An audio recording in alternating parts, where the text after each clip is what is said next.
নির্বাচন ঘিরে ভোট উৎসবে যোগ দিতে সিলেটে ফেরার হিড়িক পড়েছে প্রবাসীদের। সুষ্ঠু নির্বাচনের পাশাপাশি প্রিয় দলকে জেতাতে কাজও করছেন অনেকে, সক্রিয়ভাবে অংশ নিচ্ছেন মিছিল, মিটিং সহ প্রচার প্রচারণায়। এ বিষয়ে বিস্তারিত জানাতে সিলেট 2 আসনের বিশ্বনাথ থেকে সরাসরি যুক্ত হচ্ছেন প্রতিনিধি কামরুল ইসলাম মাহি। মাহি, প্রচার প্রচারণায় প্রবাসীরাও যুক্ত হচ্ছেন, আপনার সাথে কোনো প্রবাসীর কথা হয়েছে কিনা, তারা কি বলছেন ভোটের মাঠ থেকে জানাবেন।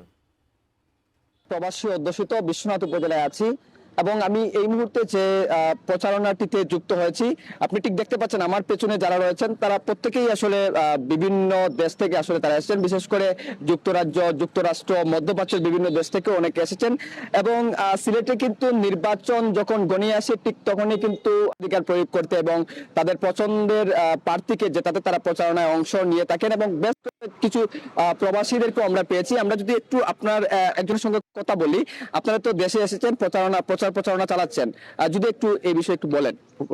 যুক্তরাজ্য থেকে বিশ্বনাথে প্রায় 200-এরও অধিক নেতাকর্মী এখানে এসেছেন। সিলেট 2, সিলেটের কিং পুরুষ জনতা জনাব এম ইলিয়াস আলী সুযোগ্য সহধর্মিনী জনাব তাসির অনুষ্ঠিত উনার পক্ষে আমরা প্রচার ও প্রচারণা চালাচ্ছি এবং ওনার বিজয় সুনিশ্চিত করার জন্য আমরা প্রবাস থেকে এসেছি।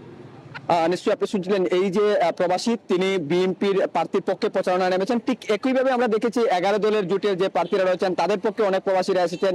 বিশ্বনাথ ছাড়াও ওসমানীনগর, ফেন্সিগঞ্জ, সিলেটের যে প্রবাসী অধ্যুষিত অন্যান্য যে এলাকাগুলো রয়েছে সেই এলাকাগুলোতেও কিন্তু প্রবাসীদের পদাচরণ আমরা দেখেছি। নির্বাচন যত গণিয়ে আসবে ঠিক তত কিন্তু প্রবাসীদের আরো আগমন বাড়বে এবং প্রার্থীরাও প্রচারণায় তাদের প্রবাসীদের অধিকার আদায়ের যেসব প্রতিশ্রুতি তারা কিন্তু সেগুলো দিচ্ছেন। তো এই ছিল এখানকার সর্বশেষ সুজমা।